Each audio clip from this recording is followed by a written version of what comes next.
In this video, I'm going to show you a little more in depth on Google Trends because it's truly a powerful tool you can use for finding niche markets, finding undiscovered keywords you didn't know were possible to go after for your niche, finding keyword phrases and trends over time so you can see, when certain phrases are hotter for your niche market, what kinds of things they're interested in at certain times, because that's going to help you identify what article should I be writing right now? What content should I be putting out to attract my audience back to me? So that's where tools like Google Trends really can benefit you, where they can help you out.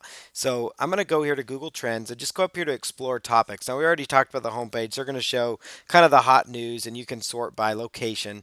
But for me, I'm going to go ahead and just do a quick search here for a certain keyword phrase. So let's go in and let's type in a niche related phrase. So let's say the phrase golf training that we already were covering.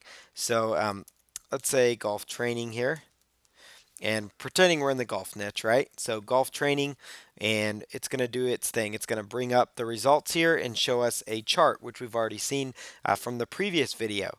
Now, here's where it gets really powerful. So I can actually do a search and say, I actually am just curious how this phrase is performing for, let's say, for example, for the past 12 months. Let's see how it's done over the past 12 months and kind of see, when it's what trends it's at. So it's kind of maintained. It looks like it's doing really well. It dropped a little bit there and it's kind of going back up. So no major changes there, no major shifts. Now I could click just simply add a term too, and I could say golf. Let's see, golf help or golf. Yeah, let's say golf help. And the phrase golf help surprisingly has less because it's not as simple of a phrase, I guess, to solve that. So let's say cure golf slice, and let's see how that's comparing. So we can kind of compare keywords and see trends over time, see what keywords are getting more benefit. Now that's a longer tail phrase.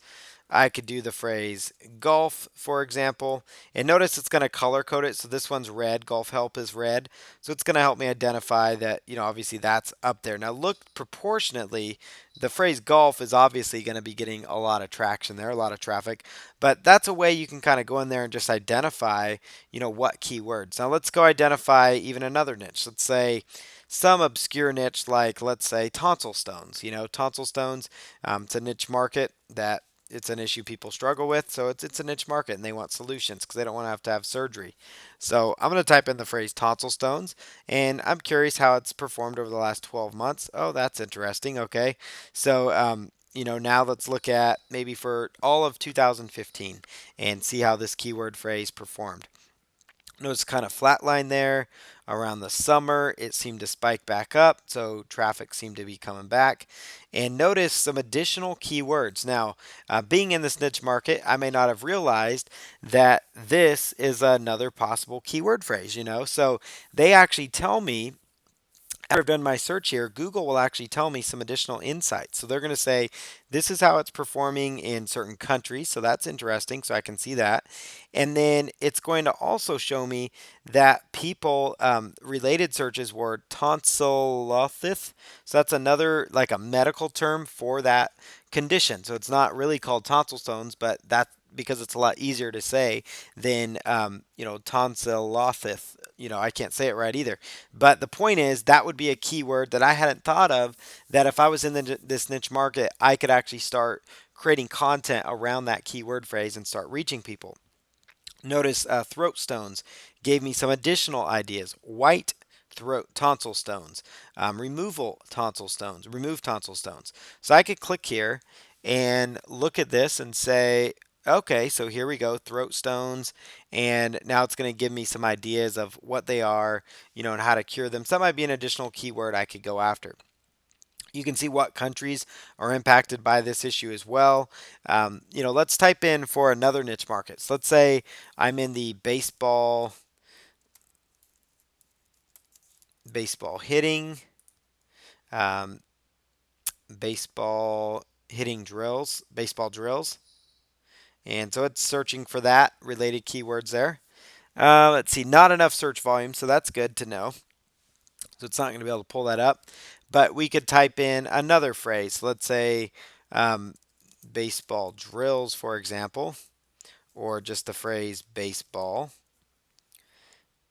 And we can see that the interest over time has kind of dropped here. Now we're looking at all of 2015. Of course, it went up for that time of year. We could look at 2004 to the present, see how the baseball industry is profiting over the years. Notice it's up and down, of course, when they have their off season, but it's very consistent and it's getting back up there again.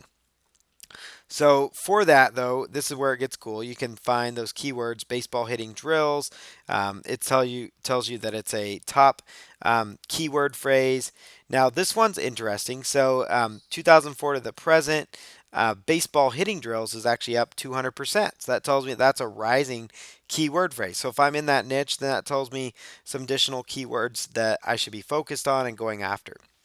So these are again some of the other ways you can use Google Trends to your advantage to find those keywords. And it was really fascinating to find the rising trends. So if I went back to that obscure niche, the tonsil stones niche market, and I typed that in here, so tonsil stones. Go ahead and click search on that. It's going to pull up these results. I could actually do the rising search and it's going to tell me a percentage of, 2004 to the present. Interest in this topic actually for the last 12 years plus is actually going up significantly. So that means awareness to it's going up. So that would be a good time to jump into a certain niche. And if I went to, now notice top is checked here. If I went to rising, I could actually see how to prevent tonsil stones. That's breakout. Tonsil stone causes, that keyword phrase is up 650%. So that means I could do a Google AdWords ad around that keyword. That means I could do a YouTube video. I could take what I learned from one of the other videos, for example. Notice tonsil stone causes. It's going to pull up a Google search window for me here. Whoops, it actually brought just that phrase. So let's go back here, type in tonsil stone causes. And if you want to use something we learned from one of the previous videos, just out of curiosity, let's do an all in title search here with the quote, and then we'll use quotes for the phrase tonsil stone causes. Only 128. 128. That's it. Competition for this keyword, which is actually up in interest 650%. Now, how cool is that? That's another reason that I absolutely love Google Trends, and that's a way you can use Google Trends to identify these low-hanging fruits, to identify these keywords that you can start leveraging for your bottom line. Plain and simple, that's what these tools have for you right here. So that's why I love using Google's tools. I love Google Trends for that reason because I can identify, here's a breakout keyword phrase, prevent tonsil stones. Now, if I did the all-in title search that we already learned one of the previous videos, then that's going to show me right now that how much competition I'm really going against. That means I could quickly do a video on that as well. So prevent tonsil stones, and there's 347 results. So still not tons of competition. You can still rank in Google for that, and you're not dealing with some of the toughest websites out there. We're dealing with MD-Health, so it's not WebMD we're going up against, it's some of the other ones. Tonsilcure.com, hubpages.com. So we're not going against some major competition here. So that actually gives me a lot of hope that I could rank well for that.